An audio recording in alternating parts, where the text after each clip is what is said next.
No art is original. Not yours, not mine, and that is okay. A few years ago, my husband was commissioned to do a painting for a restaurant in Chicago. This was a dream job. The painting itself was huge, 15 feet long, 8 feet tall. The job included 2 trips to Chicago. First, a site visit to decide what was going to be done, and then the second to actually install the painting. It was everything that you could ask for.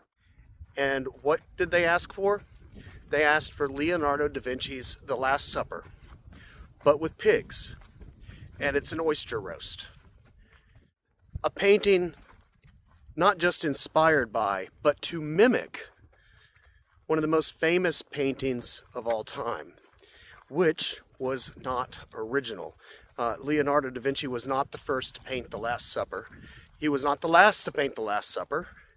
And he wasn't the first by a long shot. Many had painted it before him.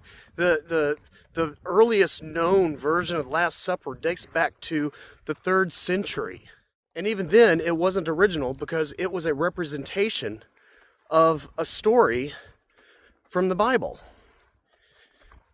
which was apparently not original because it was a recounting of events. So none of it is original.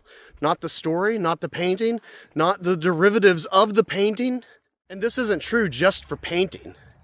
Bach and Beethoven both had their predecessors that inspired them, that gave them their riffs, that gave them their ideas.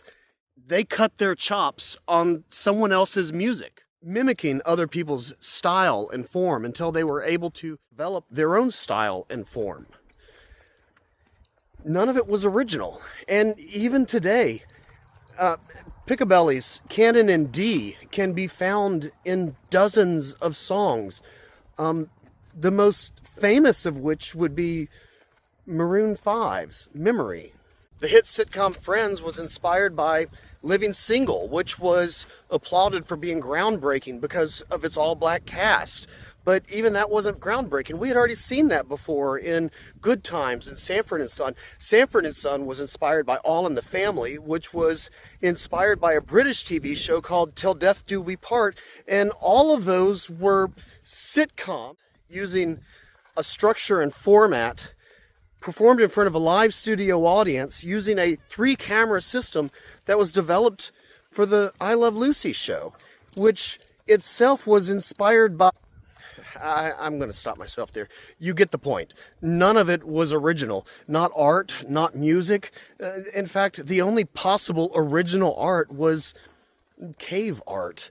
And even that was representing the hunt and events that happened. So I guess the only original art is that which occurs in nature. The formation of the clouds, the beauty of a flower. So you don't have to worry about not being original. So borrow from those who inspire you. Use your predecessors as building blocks for the art that you want to create. Take Canon in D and turn it into a punk song or emo or heavy metal, and take Da Vinci and paint pigs. Don't concern yourself with being original. Concern yourself with what you can do with the idea that you have to make the building blocks that you're using your own. What is your twist that you can put on it? There's millions of portraits out there. What makes your portrait yours? There's millions of landscapes and millions of bowls of fruit and millions of love songs. And what makes it your love song? What makes it your bowl of fruit? That's what I'm getting at. None of it is original. Use your building blocks, use your inspiration, use the knowledge from your predecessors and make it yours. Show us how you see the bowl of fruit, how you hear Canon in D. And, well, yeah, don't worry about being original. Thanks for watching. We'll see you next time. So, I stepped in poo.